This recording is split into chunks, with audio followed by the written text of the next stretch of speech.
In this lecture, we are going to do our first program. So before starting this video, I assume you already downloaded and installed IntelliJ, the community edition, which is free. Hit the burger menu, New, Project, give a name to your project, and make sure you got the JDK. In my case, I have Corretto 17th version. If you don't have it, download it this way. As you remember, inside the JDK, we will use the compiler and the interpreter. I think when you'll create your first project, IntelliJ will do for you the main class, then the main method. But if it isn't the case, just right-click on the top of SRC folder, hit New, Java class, give a name to your class. We will see later on why there is a capital letter here. And then inside the main method, inside the main class, you'll have to do the main method, because the main method is what we call the entry point of every Java program. No main method, no Java program, all right? For now, I'm not explaining you why the main method is written this way. I think that's not a good idea at the beginning for a beginner to understand this concept, because to understand this, we would have to talk about many things we will see later in the next lectures. So for now, just stick to this. You have to have the main class. You have to get a class called main. Inside it, you have to write the main method. If the main method is not provided by IntelliJ, just write main and hit the enter button, and immediately IntelliJ will provide it for you easily. All right? So first, we have to understand what is a variable. A variable is like a small box in which we will be able to store some letters or some numbers. And a variable got always what we call a type. The first types you are going to learn are primitive types. So let's jump into it. The first type is byte. Byte is coded in 1 byte, so it is 8 bits. It stores whole numbers from -128 to 127.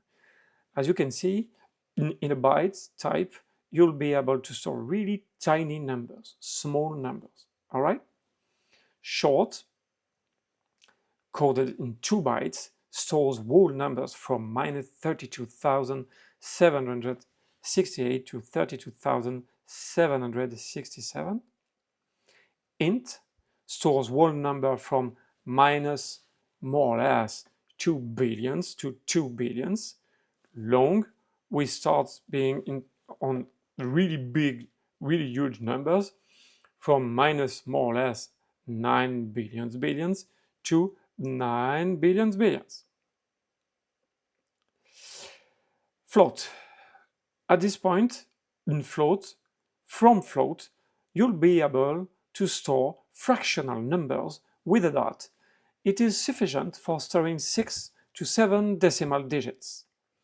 Double, in 8 bytes, stores fractional numbers sufficient for storing 15 decimal digits. Boolean is special. In a Boolean, you'll be able to store only 2 things, 2 expressions, I would say, true or false, all right? Char stores a single character or letter, or ASCII values such as A, B, or C, for instance. And let's see how do we do some expressions to declare and initialize a variable. First, you have to understand that when we are going to do a variable, there are 2 steps. the first step is a declaration.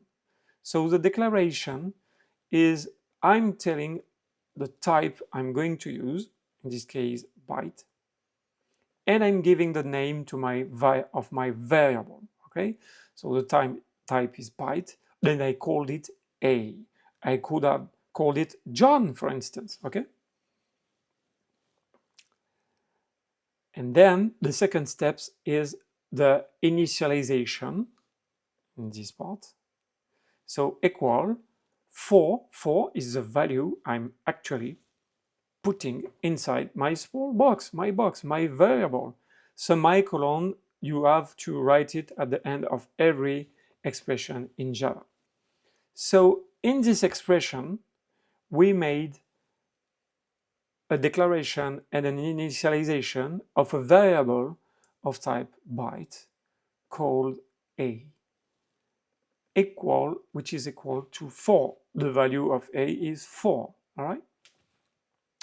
By the way, in Java, we can do declaration and initialization in 2 different steps. This way, I did only the declaration, and now I'm going to do the initialization.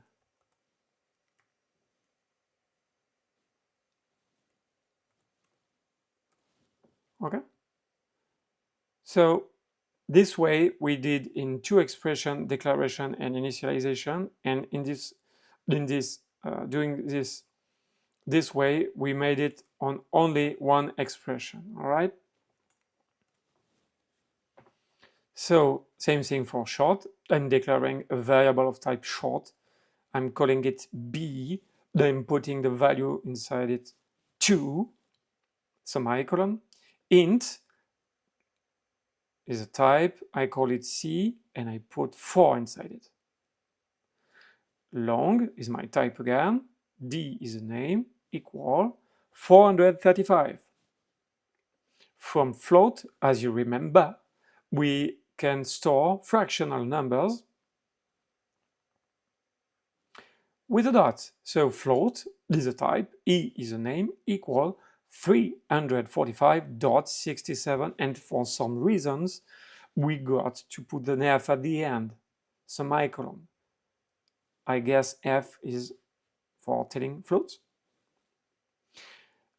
Double F equal minus 4,578.4678 semicolon. Boolean, I'm giving the name G, then I'm putting the value inside it, true. So car is really simple.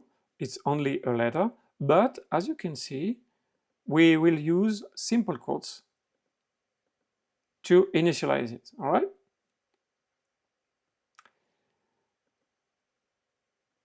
At line 30, I'm showing you I can declare 3 variables of type int at a time in only 1 expression. But I'm not initializing them, okay? So int x, comma, y, comma, z, semicolon is okay. I declared 3 variables of type int. They are called x, y, and z. But at this point, as I didn't do the initializations, there is no data, no values inside of 3 variables. We will do it right now. X equal 3, semicolon. So from now, we have 3 inside x. Y equal 5. And at this line, I wanted to show you we can do some more complex expressions. It is okay. And to initialize, for instance, a variable, and the compiler will act like we would do in mathematics. So the expression will first, the compiler will first do what is inside the parentheses. So in this case, we have this, and then from the left to the right, multiplication first, division also, and at the end, addition. So the things will happen this way. This first, and then this, and then this, and at the end, the addition with this and this. Okay? So one more time. 1, 2, 3, and then 4. Okay? Between parentheses, division, multiplication, and at the end, addition. At line 34, I want to show you that we can initialize a variable with other variable. It is okay. X equal y plus z. Semicolon is okay. So you guessed it, the value of x will be y plus z. Okay? So before ending this lecture, I want to tell you one more thing. You cannot make syntax mistakes. If you do any syntax mistakes, you will have what we will call compilation error.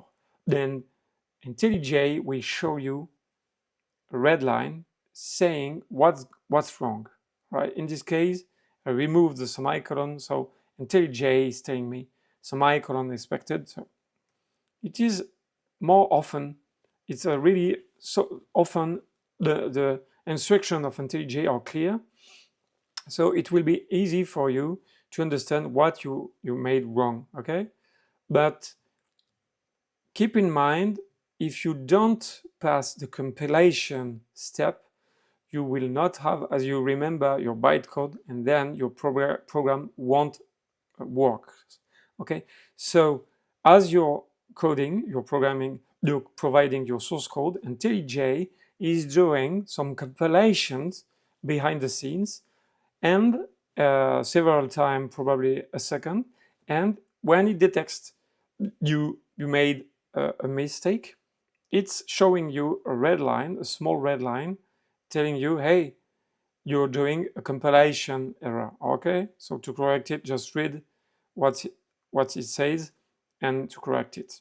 So to summarize this first lecture, I recommend you to slowly watch again the video and start coding, making declaration, initialization, making sure you're not making mistakes, but because as you could see, as soon as you'll do a mistake, you won't pass the compilation step and you'll have red lines. And then once you're comfortable with this, I'll catch you in the next lecture.